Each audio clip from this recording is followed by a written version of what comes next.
एक चुटकी जहर रोजाना। आरती नामक एक युवती का विवाह हुआ और वह अपने पति और सास के साथ अपने ससुराल में रहने लगी। कुछ ही दिनों के बाद आरती को आभास होने लगा कि उसकी सास के साथ पटरी नहीं बैठ रही है। सास पुराने ख्यालों की थी और बहू नए विचारों वाली। आरती और उसकी सास का आए दिन झगड़ा होने लगा। दिन बीते, महीने बीते, साल भी बीत गया। न तो सास टीका टिप्पणी करना छोड़ती और न आरती जवाब देना। हालात बद से बदतर होने लगे। आरती को अब अपनी सास से पूरी तरह नफरत हो चुकी थी। आरती के लिए उस समय स्थिति और बुरी हो जाती जब उसे भारतीय परंपराओं के अनुसार दूसरों के आगे अपनी सास को सम्मान देना पड़ता। अब वह किसी भी तरह सास से छुटकारा पाने की सोचने लगी।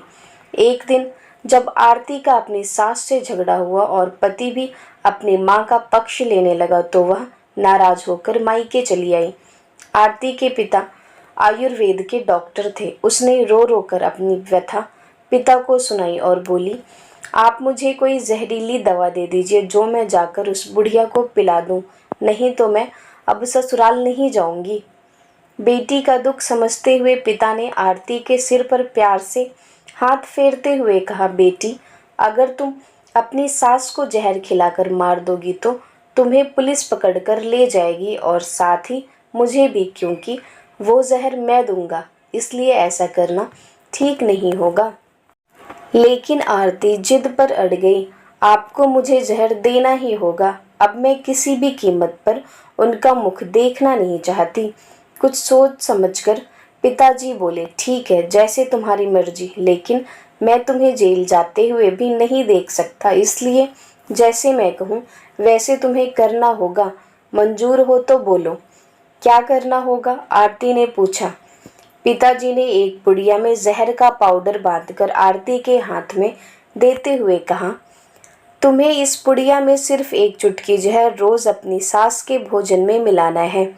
कम मात्रा होने से वह एकदम से नहीं मरेगी, बल्कि धीरे धीरे आंतरिक रूप से कमजोर होकर 5 से 6 महीनों में मर जाएंगे। लोग समझेंगे वह स्वाभाविक मौत मर गई। पिता ने आगे कहा, लेकिन तुम्हें बेहद सावधान रहना होगा ताकि तुम्हारे पति को बिल्कुल भी शक ना हो पाए, वरना हम दोनों को जेल जाना पड़ेगा। इसके लिए तुम आज के बाद अपनी सास से बिल्कुल भी झगड़ा नहीं करोगी, बल्कि उसकी सेवा करोगी। यदि वह तुम पर कोई टीका टिप्पणी करती है तो तुम चुपचाप सुन लोगी, बिल्कुल भी प्रत्युत्तर नहीं दोगी। बोलो, कर पाओगी ये सब? आरती ने सोचा, 6 महीनों की तो बात है, फिर तो छुटकारा मिल ही जाएगा।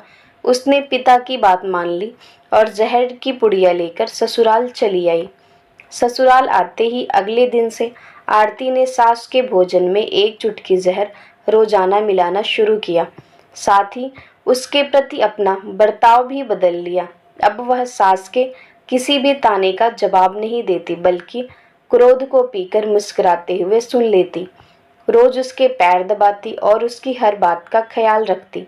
सास से पूछ पूछ कर उसकी पसंद का खाना बनाती, उसकी हर आज्ञा का पालन करती। कुछ हफ्ते बीतते गए, सास के स्वभाव में भी परिवर्तन आना शुरू हो गया। बहू की ओर से अपने तानों का प्रत्युत्तर न पाकर ताने अब कम हो चले थे, बल्कि वह कभी कभी बहू की सेवा के बदले आशीष भी देने लगी थी। धीरे धीरे 4 महीने बीत गए। आरती नियमित रूप से सास को रोज एक चुटकी जहर देती जा रही थी, किंतु अब उस घर का माहौल एकदम से बदल चुका था। सास बहू का झगड़ा पुरानी बात हो चुकी थी। पहले जो सास आरती को गालियां देती नहीं थकती थी, अब वही आस पड़ोस वालों के आगे आरती की तारीफों के पुल बांधने लगी थी। बहू को साथ बिठाकर खाना खिलाती और सोने से पहले भी जब तक बहू से 4 प्यार भरी बातें ना कर ले, उसे नींद नहीं आती थी। 6ठा महीना आते आते आरती को लगने लगा उसकी सास उसे बिल्कुल अपनी बेटी की तरह मानने लगी है। उसे भी अपनी सास में माँ की छवि नजर आने लगी थी। जब वह सोचती कि उसके दिए जहर से उसकी सास कुछ ही दिनों में मर जाएगी, तो वह परेशान हो जाती थी। इसी ऊहापोह में एक दिन वह अपने पिता के घर दोबारा जा पहुंची और बोली, पिताजी, मुझे उस जहर के असर को खत्म करने की दवा दीजिए, क्योंकि अब मैं अपनी सास को मारना नहीं चाहती। वो बहुत अच्छी हैं, अब मैं उन्हें अपनी माँ की तरह चाहने लगी हूँ।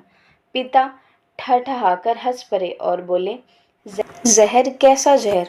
मैंने तो तुम्हें जहर के नाम पर हाजमे का चूर्ण दिया था। बेटी को सही रास्ता दिखाएं, माँ बाप का पूर्ण फर्ज अदा करें।